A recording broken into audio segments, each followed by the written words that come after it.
It started with an offhanded comment over dinner. Amanda had been swirling her wine, her expression one of practiced nonchalance. "I've been thinking," she said, her voice casual but her eyes sharp. "I need something more." I paused mid-cut into my steak, raising an eyebrow. "Something more." "Excitement," she said, her lips curling in a faint smile. "You know, with other men." The words landed like a slap. My chest tightened, my appetite vanished, but I kept my composure. I'd heard about people who dabbled in open marriages, but this wasn't a mutual discussion. It was a declaration. "Excitement," I repeated, setting my fork down. "What exactly are you saying, Amanda?" Her eyes flitted away, a glint of something, not guilt, but defiance. "I love you, Andrew, but life is short. I want to explore." Explore. My heart pounded. She made it sound like she wanted to backpack across Europe, not betray our marriage vows. "And you thought this was the best way to bring it up?" I asked, my voice steady but icy. She shrugged, taking another sip of wine. "I'm just being honest. Isn't that what we always promised each other?" The audacity of her words left me stunned. I could have yelled, could have slammed my fists on the table, but I didn't. Instead, I nodded slowly, my mind already working. "You're right, Amanda. Honesty is important." Her face lit up with relief. She thought she'd won, but she had no idea what was coming. For the next few days, I played my role as the understanding husband. I listened as she rattled off her needs and her freedom, all while suppressing the rage building inside me. But rage, I've learned, is useless without a plan. So, I planned. Amanda had always been meticulous about her social media. She curated her posts like a gallery exhibit, presenting a picture-perfect life to our friends and family. I'd never been one to delve into her accounts, but now, I studied them carefully. I learned her patterns, her followers, the men who left overly familiar comments. One name stood out, Ryan. Ryan was a former coworker of hers, the kind of guy who wore too much cologne and posted gym selfies with motivational captions. I'd met him once at a company party and disliked him instantly.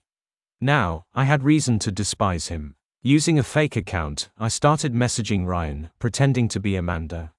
He responded almost immediately, his tone flirtatious and eager. I felt sick reading his replies, but I pushed through, guiding the conversation to more explicit territory.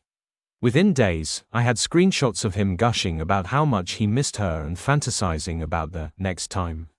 Next time, that was all I needed. I confronted Amanda late one evening. She was lounging on the couch, scrolling through her phone, oblivious to the storm brewing.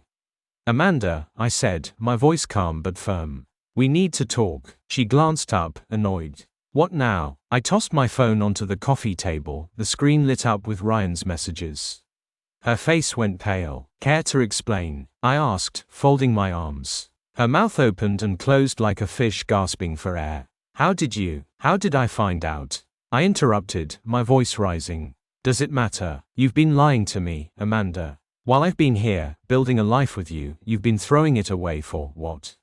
"This clown. It's not what it looks like," she stammered. I laughed bitterly. "Oh, it's exactly what it looks like. But don't worry, I've already taken care of it." Her eyes widened. "What do you mean?" I leaned in, my face inches from hers. "I've sent those messages to Ryan's wife. And his boss. And just for good measure, I forwarded them to our friends and family."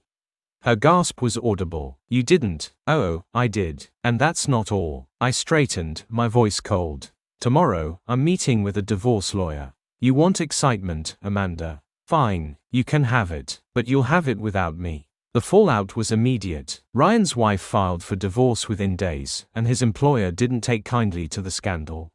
Amanda's social media exploded with questions and judgment, her carefully curated image crumbling under the weight of her lies. She tried to reach out, begging me to reconsider, but I ignored her. My decision was final. A week later, I moved out, leaving her alone in the house we'd once called home. I'd made sure to transfer my half of the mortgage to her name before I left. If she wanted to explore, she could do it on her own dime. Months passed, and life moved on. I focused on rebuilding, pouring my energy into work, hobbies, and friends who'd stood by me. Amanda, meanwhile, became a pariah. Her reputation was in tatters, her excitement turned into a nightmare she couldn't escape. I heard through mutual acquaintances that she'd lost her job after rumors of her infidelity spread to her workplace.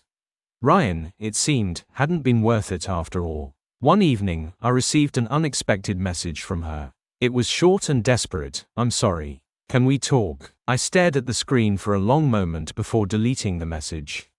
There was nothing left to say. Amanda had made her choice, and I'd made mine. In the end, she'd gotten the excitement she wanted, just not in the way she'd imagined. But the story didn't end there.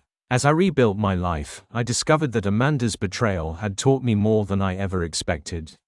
I joined a support group for people who had gone through similar experiences. It was there that I met people who had been through worse but had found ways to turn their pain into purpose. Their stories inspired me, and I decided to channel my energy into something meaningful.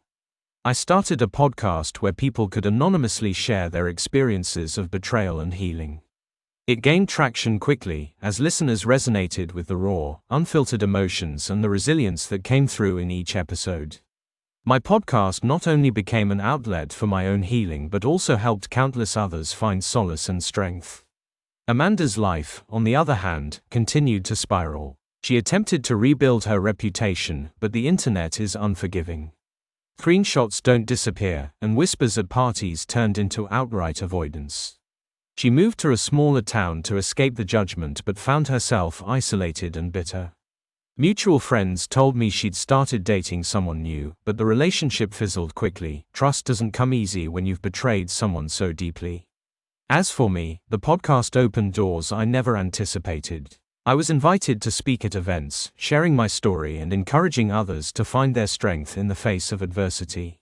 Each time I stepped on stage, I felt a surge of purpose, a sense that I was finally living a life aligned with my values. One day, years later, I received a letter in the mail. It was from Amanda. The envelope was plain, her handwriting neat but hesitant. I debated throwing it away, but curiosity got the better of me. Inside was a single page, an apology that felt genuine, even if it was far too late.